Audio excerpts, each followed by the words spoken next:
All right, it's gone. 3, 2, 1. Hello, everybody. Welcome to episode 5 of the Bayou Dragon podcast. Me, Mitch, are on it per usual, and we have a special guest that's already been a special guest before, actually on our first episode. Old Andrew Austin, as we call him, Swamp Seeker. Oh, yeah. Andrew, so how you been since we last seen you? Been good. And been enjoying the podcast. You know, y'all are getting a feel for it now, and each episode gets better and better. Yeah, I think we're finally starting to figure it out. Yeah. We're getting a lot of good feedback, a lot of trash feedback. So any feedback, honestly, is good. Yeah, any feedback is good. I particularly enjoy the trash feedback myself. Yeah. The people that say we're getting paid for this and we don't know what we're doing, I'm like, yes, keep commenting. Those are the best ones.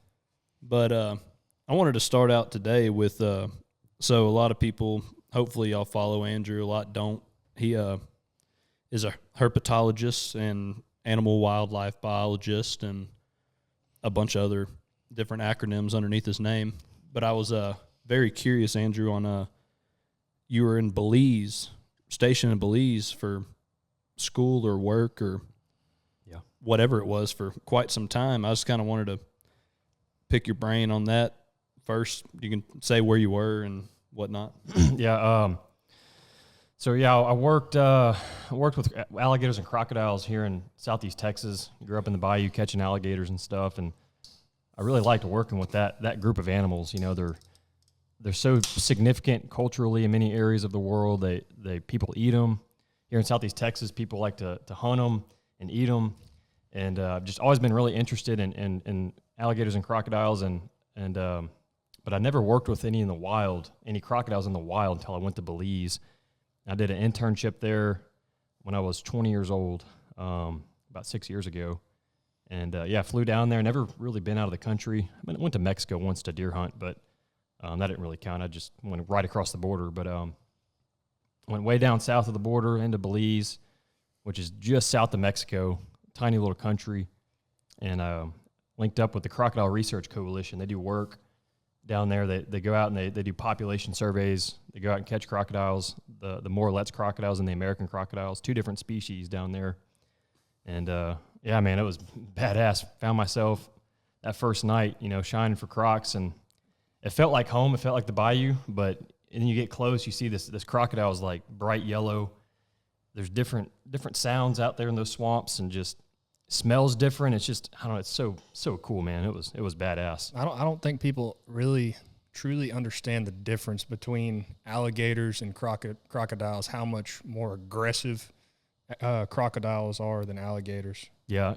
Well, the species I was working with, they're about the same size as an alligator. Aggression is similar. They're not like the Nile crocodiles in Africa or the saltwater crocodiles in Australia.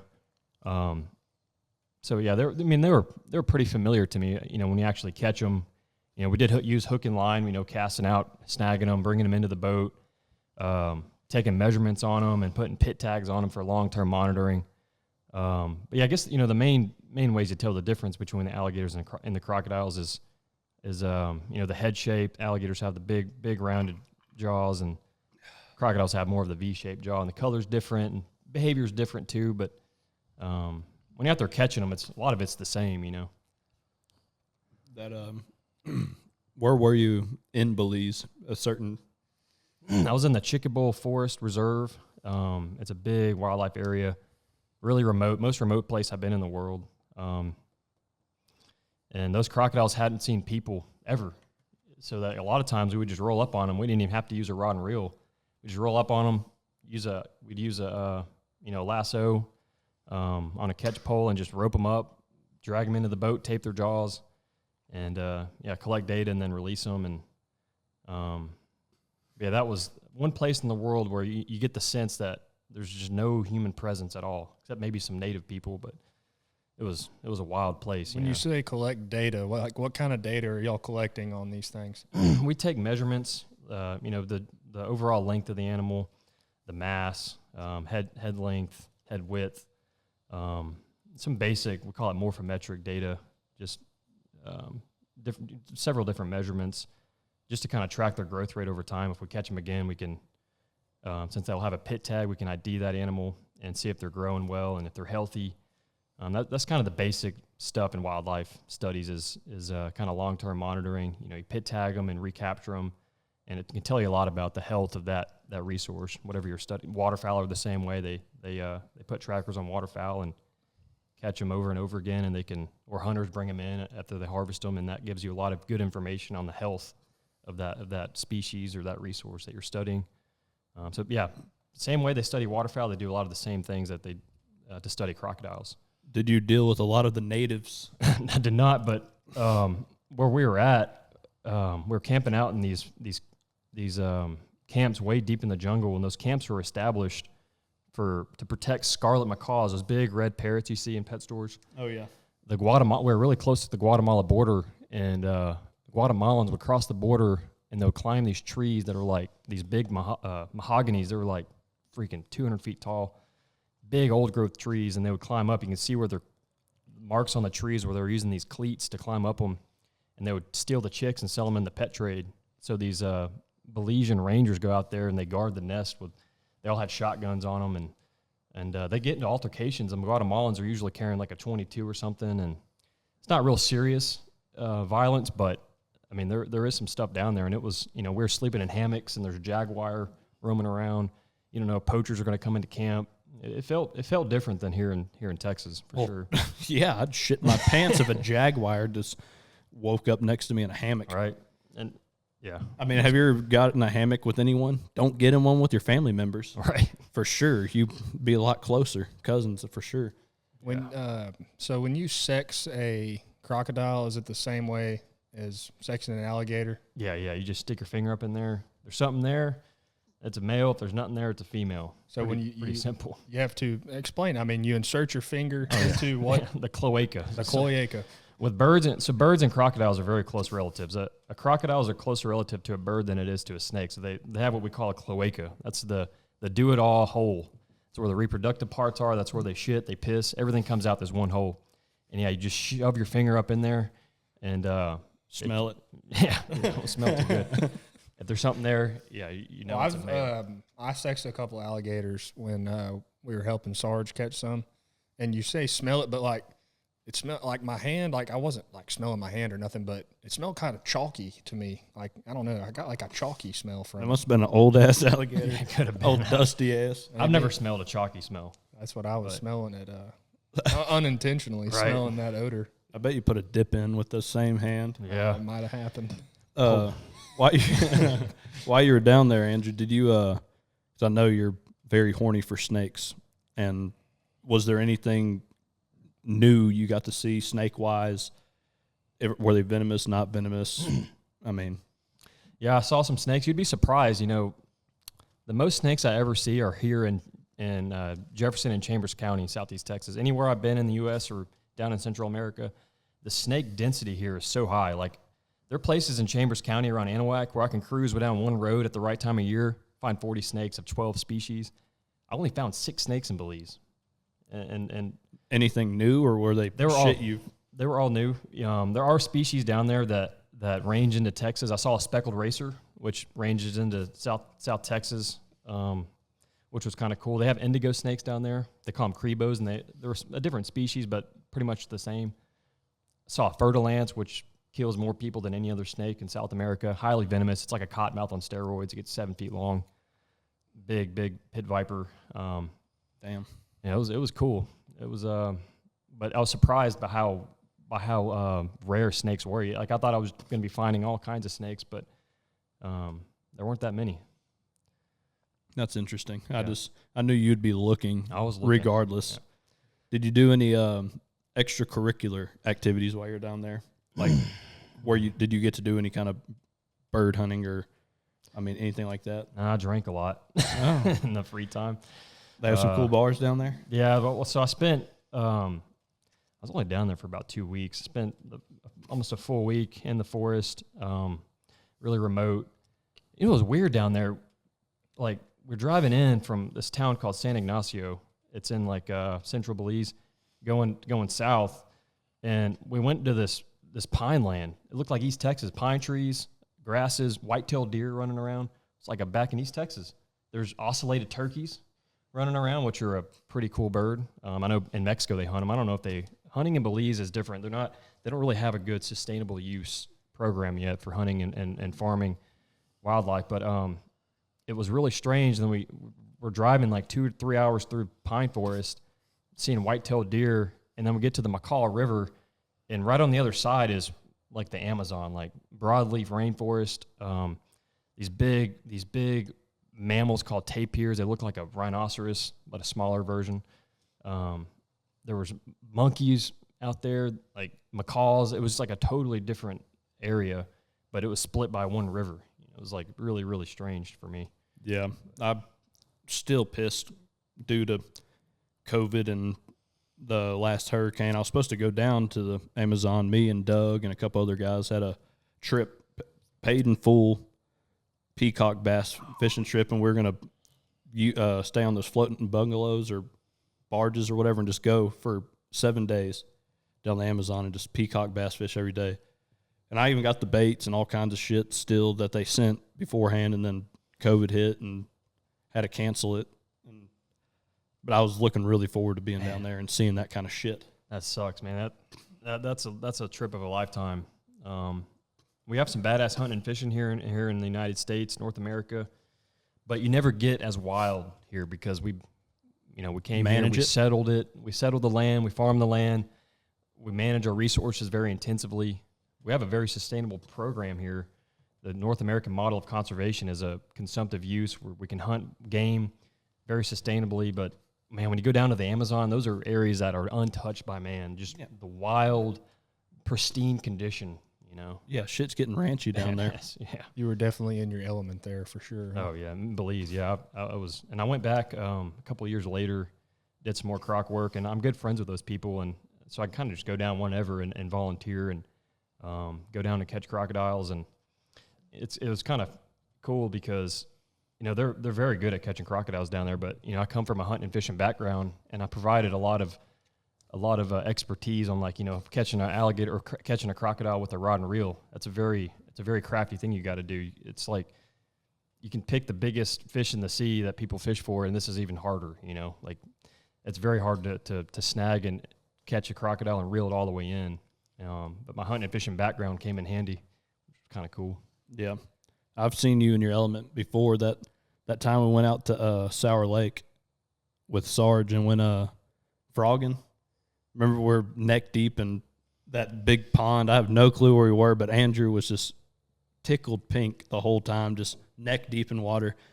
And I fell in like a hole, and he goes, "Oh, that's an alligator hole." I'm just like, son of a bitch. Oh, yeah. I'm just over here just wading around with some mamas. I love the swamp. We haven't been frogging in a while. Me and Andrew were talking about that earlier. We used to frog a lot, like not every weekend, but a couple of times a month we'd go frogging and really tear them up. Yeah, back when Jenny just moved back, but back when Jenny was on her property, I would go quite often with her, smashing frogs. Well, I don't know. We have a diverse listening community, but fried frog legs are they're very good. Immaculate. Yeah. A delicacy. That's the word I was looking for. Fried frog legs are a delicacy around here. It's the real white meat. People say chicken is not. It's frog legs, bro. Frog legs are so good. And, I'm a reptile and amphibian lover, but I love to hunt frogs. They taste good. They're numerous. You could never over harvest the bullfrog. No. They breed rapidly. You could wipe out a population and they'll be back a year later because they just bang it out. Yeah, they've laid hundreds and thousands of eggs, and they're highly successful. Yeah, dude, just go to every golf course in North America. You could just have an abundance. Andrew, what's your favorite wild game to eat? Shit, probably frog legs. You think so? Probably frogs. I mean, just for easy to clean. I mean, you don't get a lot of meat off of them, but if you go out and harvest, 60, 70 frogs, they taste good. They're just tender. But yeah, a pintail is good too. But Andrew's one of those guys where he is not going to let anything on that animal that he harvests goes to waste.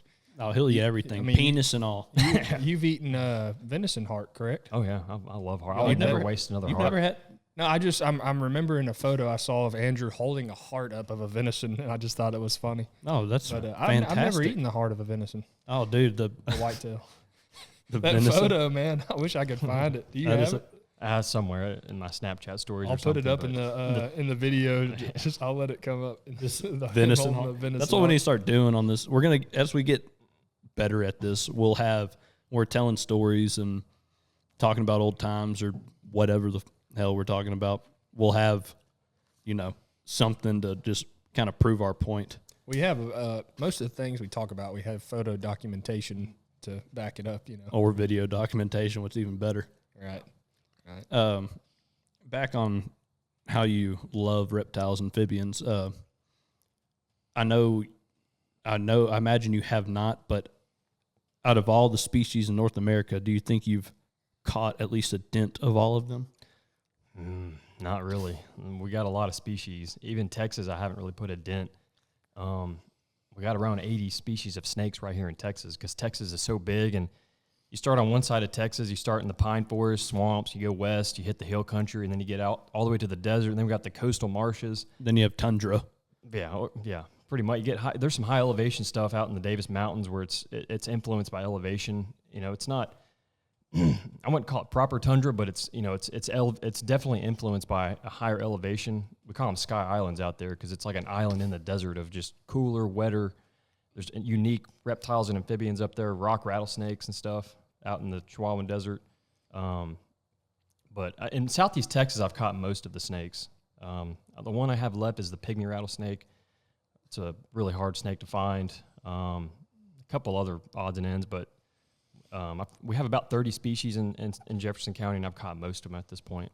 And you've been catching snakes for years. If I recall, weren't you struck by a venomous snake years ago in your early snake catching days? Yeah, I meant to cover that on that first time I came on. We were talking about snake bites. I got bit by a copperhead up at Sam Rayburn on a family vacation, and went out walking the roads at night. It was before I could drive. Usually when I go look for snakes, I go road cruising. You go drive down a back road in the summer or the spring, and the snakes just cross, and you can cover a lot of ground.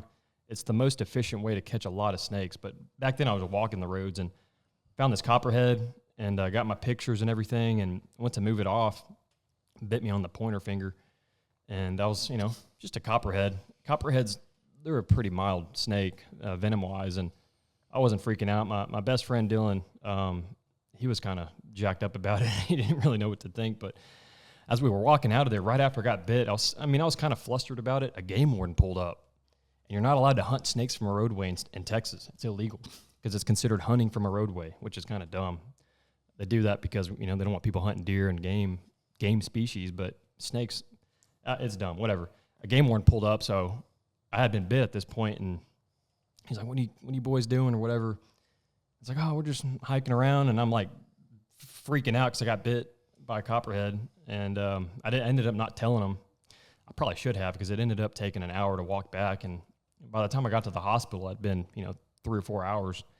I had to go down to Jasper. Got 2 vials of anti-venom. It wasn't near as expensive as your bite. Yeah. You probably had 10 plus vials. So of different Crocodile. Snakes have different types of venom. Go through some of the different types of venom and how they affect you when they bite you. How does it affect your body?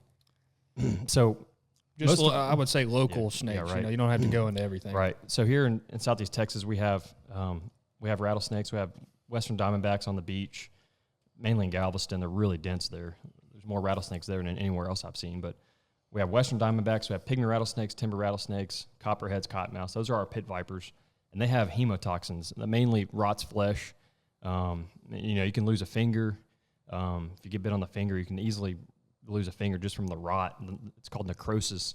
It just breaks down your flesh. But then you got the coral snake, and that's a neurotoxin. That affects your nervous system.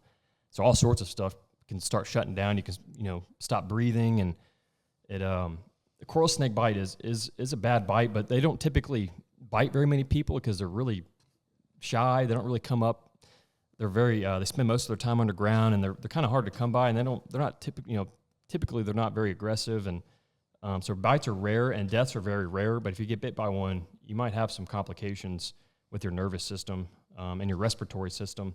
It's more of an internal thing. You know, the bite location, wherever you get bit, it's not going to rot away like a copperhead or a cottonmouth, or rattlesnake, but it's going to affect your. You'll shit your pants probably. Yeah, maybe.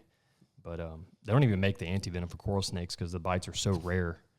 But it's not. If you get bit by a coral snake, I mean, you just kind of ride it out, or what? No, I mean, you go to the hospital. It's not the end of the world. I mean, I grew up knowing the coral snake as like the snake that's going to kill you no matter what. In the grand scheme of things, you know, compared to snakes in other parts of the world, they're pretty. I mean, they're not that big of a deal. But there are only elapid, so they're in the family same family as cobras and sea kraits, which are some of the most highly venomous snakes in the world. So they do have a pretty toxic venom, but they're such a small snake, they don't produce much venom. So if you get bit by one, it's not the end of the world. But they are renowned as being our most venomous snake here in this area, for sure. Yeah, I've never heard of anyone getting bit by one. Like you said, that I just remember growing up, they're like, red and black, a friend of Jack, black and yellow, kill a fellow. Or red touch, yellow, kill a fellow. Oh, yeah, okay. Same difference. But the thing is, the milk snake that mimics the coral snake is so rare in this area. If you see a snake with the three colors, the red, the black, and the yellow, it's probably a coral snake. They're pretty common around southeast Texas. In the springtime when it's raining a lot, they become really active. But right now we're in a drought, and I mean, it's hard to find any snakes right now. My snake trap, if anybody remembers where I caught the rat snake, I haven't caught a single snake since because it's so dry. So dry conditions are not good for snake hunting, which can make people feel better, you know, if they're worried about snakes going out in the outdoors. If it's dry, probably not going to see very many. Yeah, well, especially around where we live. Yeah. I mean, down in South Texas, you know, where it's dry all the time, you might get those big western diamondbacks, or I guess that's what they are, right? Yeah, western diamondbacks for sure. Big son of a bitches. Yeah, they get big. They even have a hunt, I know, of like big rattlesnake hunt. I don't know how you feel about that or whatever. Roundup? The roundup. But they actually, when they kill them, they eat them, they clean them, and they, you know, properly, you know, execute the whole species. Right. I mean, I have a few comments about that. You know, I'm a hunter first always, but I'm also a conservationist, and all hunters should think of themselves that way. And the way we manage game species is really good. We have limits. We have certain take methods. You can't go out and, you know, shoot deer from a roadway. You can't like go hunt them with a spear. You can't gas them. The thing with rattlesnakes, they can literally pour gas down a burrow. It could be a tortoise burrow. It could be a armadillo burrow, and they'll gas these rattlesnakes out. And I think they probably should outlaw that. They should probably ban that. They should probably have some sort of limit because they do harvest hundreds of thousands of rattlesnakes. And the western diamondback is very prolific. They're all across the state, very common. But in the areas where they're getting hit hard, I mean, they seem to be declining. Those rattlesnake, they're called JCs, the guys that go out and catch them. They got to go to new areas all the time because they're not harvesting them sustainably. So I would like to see Parks and Wildlife come up with some sort of, like, manage them more like a game species. They can still do the roundup, but the gassing should definitely be banned. You made a comment, you're a hunter first, right? So a lot of the anti-hunters, what they don't understand is that we are a big reason why conservation in the United States is so well managed and successful. I mean, we were talking about it a while back. The money we spend on our hunting license every year, our fishing license, there's a percentage of that. You probably know the exact percentage that goes into, you know, conservation of waterfowl and, you know, conservation of other species. Yeah. Every permit and license you buy is going to go into wildlife conservation, whether it's paying the game warden and biologist salaries, which is important. That's conservation. We need those people around, or directly to habitat restoration, which is, if you hunt and fish, you want to restore habitat. You can't hunt and fish without habitat. But yeah, really the story of wildlife in North America was, in like the 1800s, they had these market hunts. They're going out killing thousands of waterfowl at a time for the markets. And, you know, white-tailed deer were down to just a couple hundred left in Texas, or maybe a couple thousand in the most remote areas. White-tailed deer almost disappeared from the Texas landscape during the market era. And it was hunters. It was conservation-minded hunters. Teddy Roosevelt, Aldo Leopold, the fathers of conservation, they were hunters. And it was they saw the problem with the market hunts because they weren't harvesting the game sustainably. So they were the ones that called for limits and to study these species so we can hunt them sustainably, not let the market hunters wipe them out for good. Yeah, Theodore Roosevelt was huge on that, which we all have a lot of thanks to him. Mm-hmm. He basically said the best conservationist is a hunter because he was a avid hunter. It mostly big game animals, but he said for sure we don't need to get rid of that. Right. And Teddy Roosevelt, he was also a naturalist. He in his childhood he was very passionate about going out collecting bird specimens and using taxidermy techniques to preserve them and to bring them to a museum so biologists can study them. He was all around an awesome wildlife, professional, which is kind of cool. He was our, president at one point. And he was a hunter. A lot of the big game specimens you see at the biggest natural history museums in the United States were some of his specimens that he hunted in Africa, which is pretty cool, But hunting is a big part. We definitely need a taxidermist in our inner circle. Yeah, we do. Right now, we have like 5 birds we want to get. We have one right in the freezer right over there that Mitch shot this year. It was we thought it was like a type of Ross goose or something, but it was a lesser snow. And on the band, it said 13 plus years. Man, That's band, cool. That was the coolest band I've ever seen. It's all wore down, that bird. Man, that bird's seen some shit. I had to look at the certificate to see where it was banded, but it was way up in Canada, way north of Canada. That's awesome. That's a really cool. Flew all the way down to southeast Texas rice field. It was weird. Blasted. I believe it starts with, I don't want to lie. Someone will start bashing. But it was where like Delta Waterfowl does their main deal at, like Manitoba or whatever. I'd have to look Manitoba. Manitoba. The certificate. Manitoba. I forgot where it was banded, but it was, way up there. But, man, anytime you shoot a band, it's just awesome. For us, anyway, we don't get to shoot that many down here. We've shot a couple over the years, but we don't have a lanyard full or anything. So anytime we harvest a band, we go crazy. Yeah. Them snow geese, they got a very impressive migration. They're spending that time all the way up in the tundra in North Canada, up in the Arctic Circle, and they're migrating all the way down here to the marsh. It's crazy, the ground they cover. Yeah, it's insane whenever we see, me and Mitch have a 2-week Montana trip coming up in November with old CC duck call. And, those greater Canadians, Canadas, sorry for anyone going to be like, they're Canada geese. When they're down here in the marsh, it's like, dude, you just traveled a minute. It took me 24 hours to get there in vehicle. It took you months, boy. It's cool. But it's good stuff. I'm trying to think if there's any more reptile questions. Oh, one, have you seen the shit in Florida, the python hunting they do, out of the airboat, where they jump out and just grab them?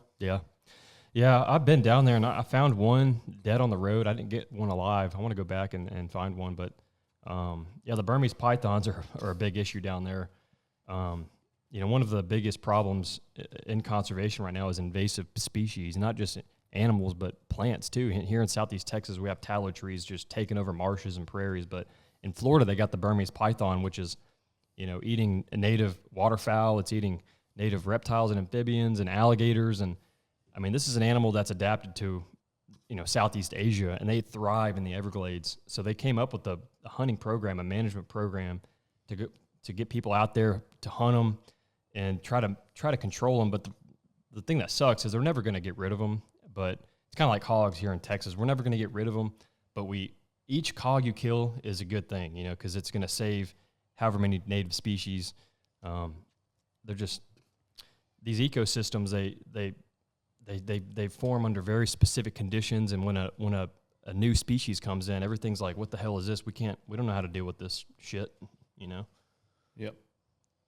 So what I wanted to bring up, and I thought it was really interesting, and a lot of people, you might be able to answer this better. So there's a show that a documentary movie that came out, and Was it in every state or was it just Texas? Just Texas. So just Texas. It was called Deep in the Heart, and it was a documentary about the wildlife and animals of Texas, and Matthew McConaughey narrated it. And I haven't seen it yet. Mitch hasn't seen it yet. Definitely going to see it. Looks fantastic, but wanted Andrew to kind of talk about it because he kind of played a part in that movie, so I figured he would have a good little tale about it. A very small part. I got hired for 1 week. They were filming in every region in Texas, and when they got to the East Texas portion, they were looking for local biologists. And I had been keeping up with it's the Fin and Fur film crew. Ben Masters is the mastermind behind all of it. Awesome conservationist and amazing director and cinematographer. People might know him from Unbranded, a show on Netflix a couple of years ago where they took horses through the Rocky Mountains from Mexico to Canada. Really cool. But they wanted to produce a film that covered all the coolest Texas wildlife spectacles. So they filmed cougars in West Texas, black bear, bison in the Panhandle. They came down here to southeast Texas to film in the Big Thicket to kind of cover the story of the Piney Woods, how it was all cut down and then it was restored, and redfish in the bays and different Guadalupe bass or Texas state fish, bats, all sorts of stuff, and kind of woven into it is a conservation story, kind of the story of Texas wildlife, and it's the cinematography is phenomenal. The narration by Matthew McConaughey is impeccable. If you've ever seen Planet Earth, it's basically the same thing, but Texas, and instead of David Attenborough, it's Matthew McConaughey narrating. All right. Yeah. Texas edition Planet Earth. Exactly. And for an independent film, it's done really well. They had a theatrical release, they call it, so it was in theaters in Texas, 70 theaters in Texas. And it'll be on Amazon Prime in mid-July, I think July 16th. It'll be on Amazon Prime, Apple TV, and Google Play. So right now it's only in theaters, right? It's only in theaters. And it's not released anywhere else, so anybody listening to this that's out of state, and when it does go live on, all the streaming platforms, y'all definitely need to watch it. Yeah. Kind of see state's huge, but see kind of what we get to enjoy. Yeah, they covered some of the coolest stuff. People may not know what an ocelot is, but it's a small cat that's native to Texas. It used to range throughout most of Texas, but now it's only found down in South Texas in the brush country, and they're surviving on these ranches that here in Texas, a lot of our wildlife is held up in these ranches. As long as they're ranching for cattle, they're benefiting wildlife, and that's a big part of it. And so they got the very first real footage of ocelots. They're a very secretive cat, and they look like a miniature jaguar. I've never heard of them. Yeah, I mean They have big ears. Yeah, they're amazing animals. So that's a big highlight of it. They have scenes of redfish, schooling in Matagorda Bay or somewhere down south. They got white-tailed deer. They got the rut down in South Texas, of big bucks fighting it out. It's very dramatic. It's badass. I hear they really highlight the alligator gar in that movie. Alligator gar are a big part of it. They got alligator gar spawning these 7-foot females with these smaller males, courting the female, fighting for breeding rights, kind of in these floodplains on the Trinity River. They covered some really cool stuff, and for me it was really an honor to have any part in it. I only worked on the East Texas portion for the most part. I met him out in West Texas for a few of the rattlesnake shots, and so some of your shots made the screen, huh? Well, they wouldn't have been my shots. It'd have been so basically I was going out like when they came to the Big Thicket, I was guiding them around, showing them different stuff, kind of giving them the kind of teaching them about the wildlife in the area, and kind of giving them something to create a story out of it, because it's all got to fit into the story that they're creating for Texas wildlife. And so I'd go out and we'd go hike around and teach them about the ecosystems there, and I would catch snakes and frogs and stuff, and they would take really cool shots of those. And yeah, it was really cool. It was one of the coolest things I've done in my career, and it was really inspiring too. That when you watch it, it's just, man, it gets you pumped up.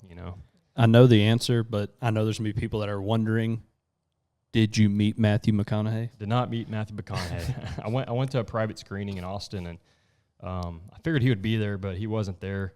Would have been cool. You know, I'm not really starstruck by celebrities, but he's a cool dude. You know, I would have been cool. Well, I respect that he did this. Yeah, exactly. So that shows what kind of person he is. If he wanted to take a job where he narrates about the wildlife and the conservation of Texas wildlife and whatnot.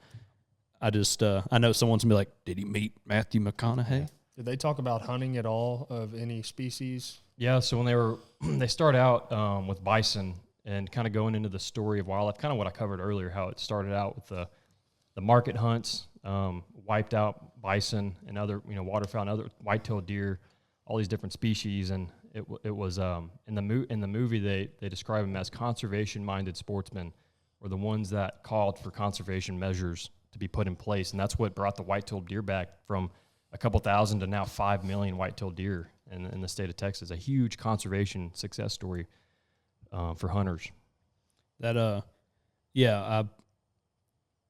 people don't realize how much hunters do for conservation. Like, I listened to one of my favorite podcasts, and I'm saying like podcast episodes ever, was when Joe Rogan had Donnie Vincent on, and he talks about one time in I'm going to mess this up, but it was like in Montana or Minnesota or somewhere up north, the people that hunt stopped the whitetail hunting for that year because it was such a bad snow. So what they did, no one took any game, and they bulldozed sections of property and land on private property where they could at least, sleep and eat and, made sure that they survived the winter because it was so harsh. Yeah. Which is respectable.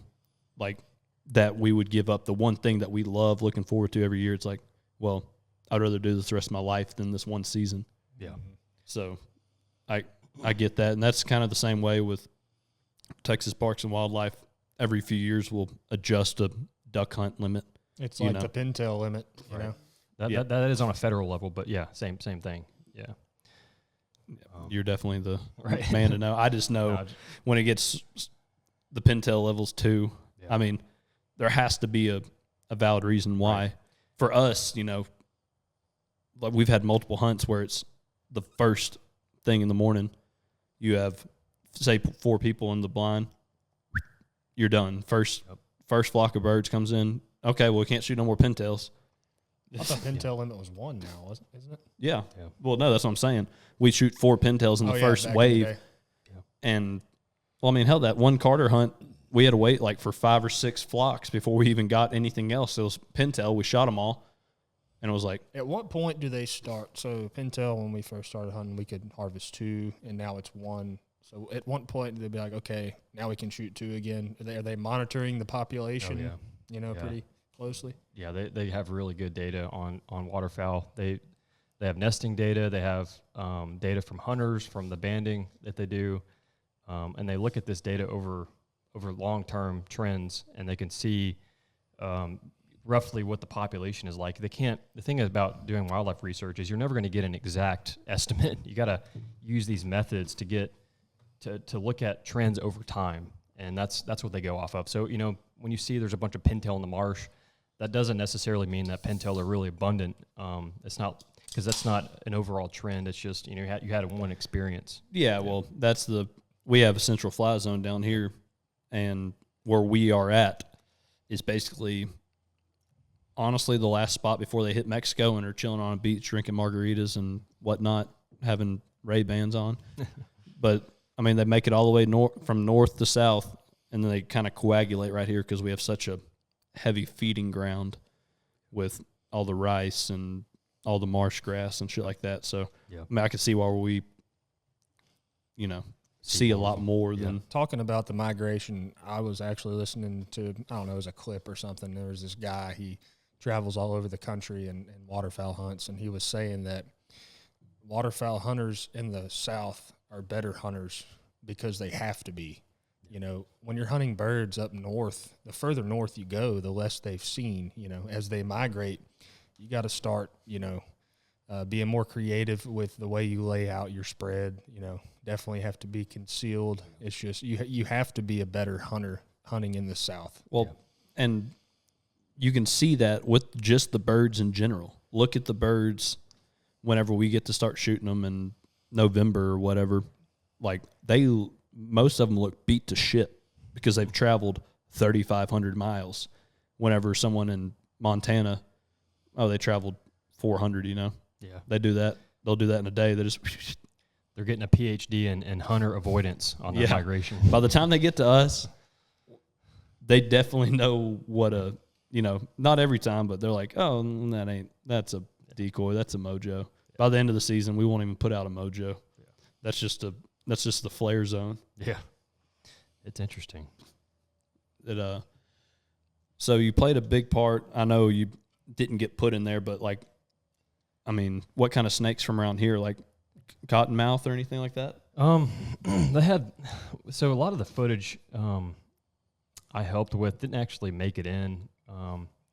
When they make a film like this, they film for 3 years and they had so much footage, and they gotta trim the fat off of it, and it's a lot of fat to trim. Yeah, they I don't know if it means much to anybody, but it was like they had a Q&A after the private screening I went to with the film crew, and they had something like 100 terabytes of data, which is just ungodly, fucking crazy. So they have to cut it down and fit it into the story for a 100-minute film, and so there were a few shots that I was present for, but some of the snakes I caught didn't make it in, but that's just how it goes. I caught some water snakes, and they got some shots of cottonmouths and stuff, but it was just an honor to have any involvement at all with it, because it's the very first planet Earth style film for Texas wildlife, and really no other state in the United States has a film like this for their state. No, well, Texas is definitely the most proud state, right, for sure. For good reason. And the only state worthy of a blue chip documentary. Yeah. Hell, Theo Vaughn did a whole deal a few years back on a state war, and I'm pretty sure Texas ended up winning that state war, and he's not even from here, He's just proud. Everybody's proud of Texas. Even people that are not from Texas. You can go out of country. Like when I went to Denmark a few years back with my wife, and we people are like, oh, like literally just start talking. They're like, you're from Texas. I was like, can you name 4 other states, not New York, California, or Florida? And they're like, no. Can't name one. Yeah. They have no clue. People know if you're from Texas if you travel, you go to another country, and we don't notice the way we do have an accent for sure. Well, but we don't notice it because we grew up, and that's how we talk, Oh, yeah, no. And I don't think we even have bad accents compared to some of the people I work with. Jesus Christ. Like East Texans, we're in Southeast Texas, and it's different than true East Texans to the north of us. They have way thicker accents. They have way thicker accents. Then you go like east. It's like they got a little bit of that coon ass in them, some of that Louisiana. It's like, wow. You can definitely tell a Louisiana accent. Oh, dude, so like we all work in the plants. I work on the river, so we have tugboats come in all the time, and one of the 90% of the captains and people that work on those tugboats that come in to where we live in Southeast Texas are from Louisiana. So they just they'll call and it's oop-doo-doo-doo-doo-doo. It's like, okay, can you please say that again? I have no clue what you said. Yeah. And everything I have to spell and they'll think I'm dumb, but it's like, can you spell Betsy? Like today. Like, can you spell Betsy? Like, because that was the name of the tugboat. And they're like, BETCSEEE. I'm just like, and they probably threw an X in there too, just because that's what that's some coon ass shit. And we love our Louisiana supporters for sure. Yeah. Y'all are gnarly down there. I'll tell you that. Most of my family's from there, so. And they know how to cook though. Oh, dude, I love. Anyone that's listened to us has definitely seen that Uncle Cracker or Salty Cracker, dude. Salty Cracker. Oh, Salty Cracker. Put that on a cracker, dude. Oh, yeah. I don't know. So we've never met him, but I wonder if he actually talks like that. Or, he probably does. But that sumbitch looks like he cooks some dank-ass food, boy. Oh, yeah, for sure. And he never cooks for a person or 2 or 10. It's like, we're making a 75-pound jambalaya. And it's like, Jesus Christ. Yeah, he cooks for a mass of people every time he cooks, and every time I see his videos or his food, just looks so good. Oh, I know. I would love. That's somebody we need to have on the podcast. That would be cool. Just have him on the podcast and let him talk about the 2-step or whatever the hell he does. That dude. Talking about coon asses and Cajun culture, that's a cool thing about Southeast Texas. We're Texans, but we got a flair of Louisiana in us here. Well, Kind of a cool mix, you know. My grandmother, her daddy, old Borel, he rode horse. Like, he was born in 1888 or something like that, 1888. So he rode horseback, to Southeast Texas, set up in Port Acres, Texas, and like started a butcher shop and shit like that. And he was like one of 12 kids, lived in one of those parishes, of Louisiana, and like it just generation. Each one of them learned how to cook. My great grandmother was from North Louisiana, so I'm glad for all that because they know how to make a gumbo. They know what boudin is. Oh yeah, that etouffee, fricassee. Oh yeah, Sauce pecan. Talking about cooking a little bit, it kind of bothers me a little bit when I cook a steak. Okay, I love steak. We eat steak all the time, but you got a group of people that like, oh man, you don't eat that steak raw. You don't eat that steak rare. It's trash, man. No, dude, you eat a steak rare. It's very flavorful, very good. Medium rare, well done. They're all good. I ain't going to sit there and say, oh man, you don't eat your steak well done. Or you don't eat your steak rare. Yeah. Trash. Dude, I love steak cooked anyway. Yeah. First off, if it's free, give me all of it. Yeah. Every steak there is, give it all to me. Now, my preference is probably medium. Yeah. Medium rare, but how good was that sous vide the other day? That sous vide was outstanding. Porter got a little sous vide recently, and he's been sous vide into some. Porter cooks raw steak. I mean, rare steaks. And they're good. I'll eat them rare, but I'll also eat them well done. I like steak cooked anyway, dude. Those sous vide, man, that shit is on point, dude. I see that dude Liver King. Oh steak my raw. God! No, not even just steak. I've eaten a raw steak, and hearts, but that dude is nuts. Now, Andrew, you know a lot about all kinds of stuff. What do you think about that? Like eating the raw, the organs and the liver and all that. I'm a firm believer in eating organs, and I think Liver King is cool. I don't know if people listening know who he is, but he believes in this ancestral way of living. Primals. A lot of it's bullshit, but I think his philosophy is actually kind of cool. Get more in tune with the earth. Eat shit raw. Not for everybody, but the organ meat is good. Like that's more nutritious than regular meat. Heart and liver is very fucking good for you. Oh yeah, I like anything. I'm not talking shit on him as in because everything I eat is not cooked at all, like at all. But people that hate on him is like, well, he's like 47 years old and looks like a Greek god. So I hope I even look like. Hopefully, I'm alive at his age. Yeah. Honestly, I've done some stupid shit. Yeah. But he loves it. My favorite quote of his is, why eat a vegetable when you can get down on a testicle? I want to eat testicles so bad. Next deer I shoot, I'm eating the testicles. Well, guaranteed. I've had testicles, but cooked. Rocky Mountain oysters. That clip is going up for sure. that will be a TikTok short for sure. What he was saying is when you eat any of the organs, it benefits the organ. And like if you eat testicle, it helps your testicles. Helps your own testicles. You eat liver, it helps your liver. So when you do dine on this testicle, you're talking about increasing sperm count and shit. Probably be whitetail testicle. Yeah. Right? I don't know if it's true or not, but it sounds cool. I better eat a Nilgai penis or something. You're probably going to end up eating whitetail testicle. Correct? Oh yeah, guaranteed. So are you going to cook that in any way? You're just going to eat it raw? I don't know. I'll figure it out when I get to that point. A little salt, pepper. Yeah, we'll see. I will get you on this podcast, if you will, I will get you a whitetail testicle and let you eat it raw, and I'll let you only get what the Liver King uses, maple syrup and salt. I'm down. And you can eat it on live TikTok. You can eat it on the podcast. It's out there now. It's got to happen. It's going to happen.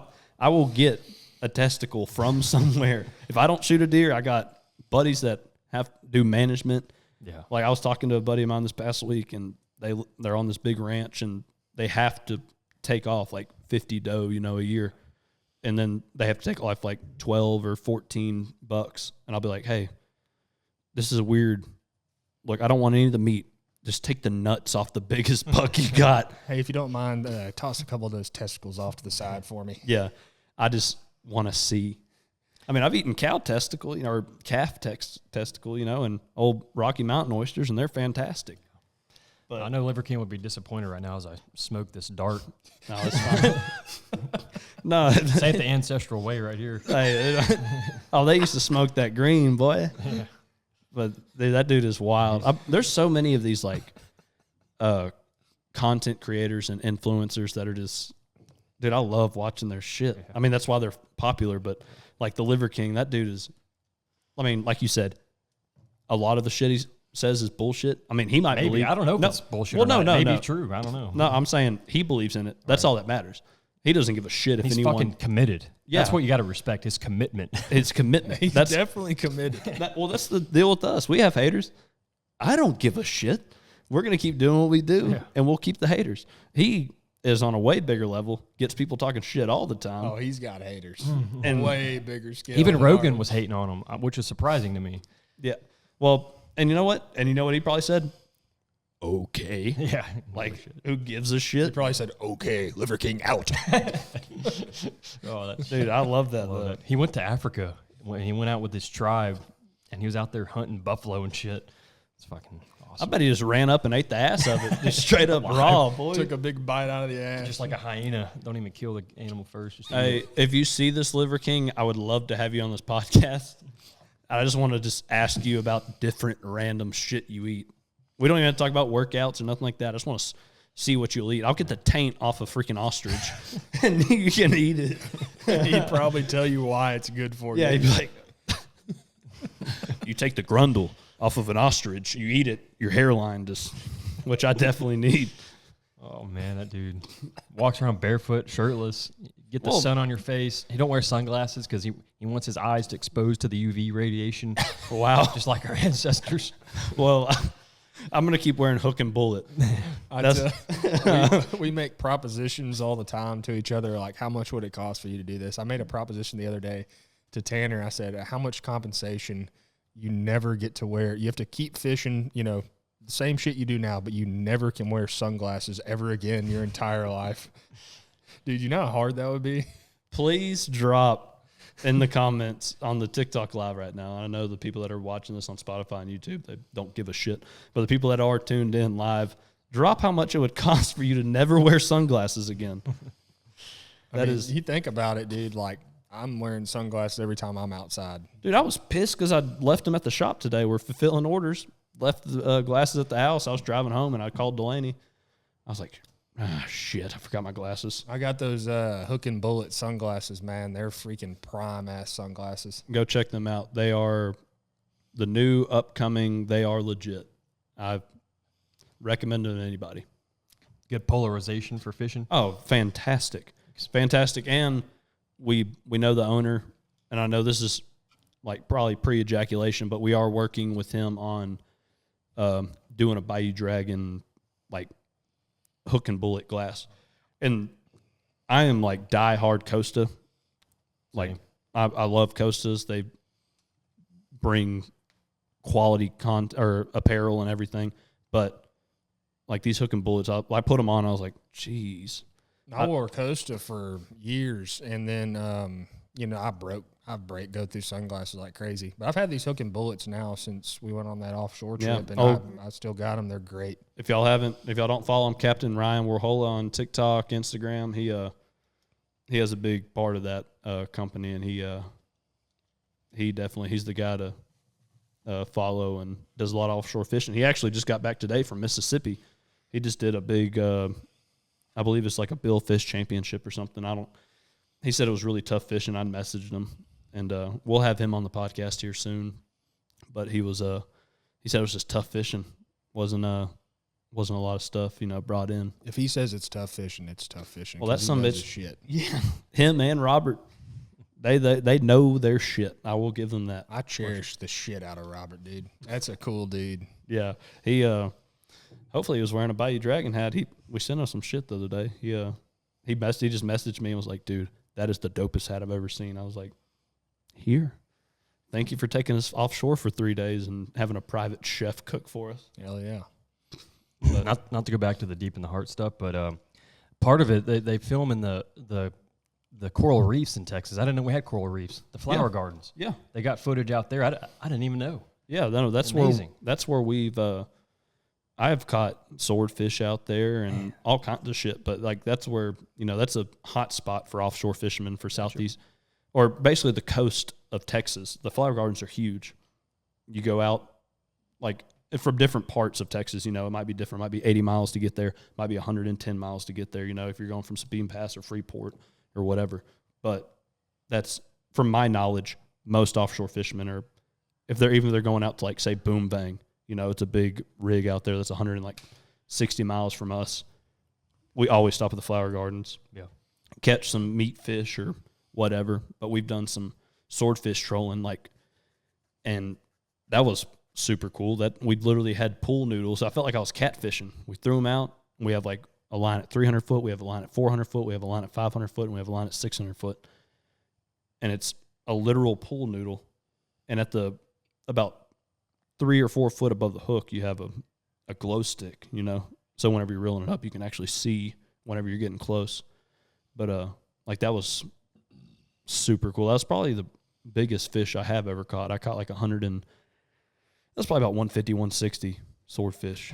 Well, they have a bunch of there's several, I guess, laws, regulations out there. You have to tie up out there. They have buoys to tie up to out there. You can't. No, on the flower garden. I don't know if you can actually fish over the flower gardens. You might have to fish around them. I don't know what all the regulations. Well, no, are, there's going to be no. You're not touching them. You're not dredging on them. You're not doing none of that stuff. Right. You can fish on top of them. Okay, but you're not going to touch them. Right. One, because they're like 700 foot underwater. You know what I mean? It's not like the coral reefs and shit like in Australia. Like even Belize, Belize, real shallow. Really anywhere besides here. That's what people don't understand. Texas, like you have to go 100 miles offshore to get to 1,000 foot, but you can go out of Venice and go 14 miles, and you're like, oh, I'm in 1,800 foot. There's shrimp boats going by me, Yeah. It's Texas has for sure. Like there's a lot of stuff. Like you said earlier, Mitch. Texas has. You have to be a good duck hunter down here because you have to be one because it's hard. They've already, offshore fishing's the same way. You have to travel so far to do it. It's not a 5-minute boat ride to go catch a sailfish or marlin or whatever the hell. It's okay. Well, here's 2.5 hours of my life driving. Get out there, troll. Yeah, the offshore fishing thing out of Southeast Texas, it's just the damn boat ride to get out there. You gotta, depending on what boat you're in. It's hours. Yep. I've been 160 miles offshore in a 27-foot boat. I've been 160 miles offshore in a 72-foot boat. So it not my cup of tea. I'll stay in the bayou. Yeah, stay in that shallow water, that brackish. But that's a cool thing about Texas, though. We got mountains, we got marshes, prairies, forests, desert, and we got coral reefs. Yeah. We got everything here. We have everything. That's what people don't understand. And we almost have, I'm not going to say every animal, but North America, we have a lot. We got the main representation of North American wildlife here. Yeah. We have the shit that'll kill you out here, boy. Yeah. But anyway, I think we're about to finish this up. I just give a shout out to a couple different people. We've been needing to, start doing this was Floyd Fabrication. He does all our hats and everything. He's super great. Y'all check him out on social media. Sure Shot Game Calls. Mitch is wearing a shirt right now. We do a lot of work with them. We're going to have some real exciting stuff to, coming in the future with them. And Snuff Cup. That dude's super cool. I don't know. I really don't remember his name. His name's Matt Baker, I'm pretty sure. I know his first name's Matt. Great guy. Makes a great spittoon, great product, and a grinder. Yep.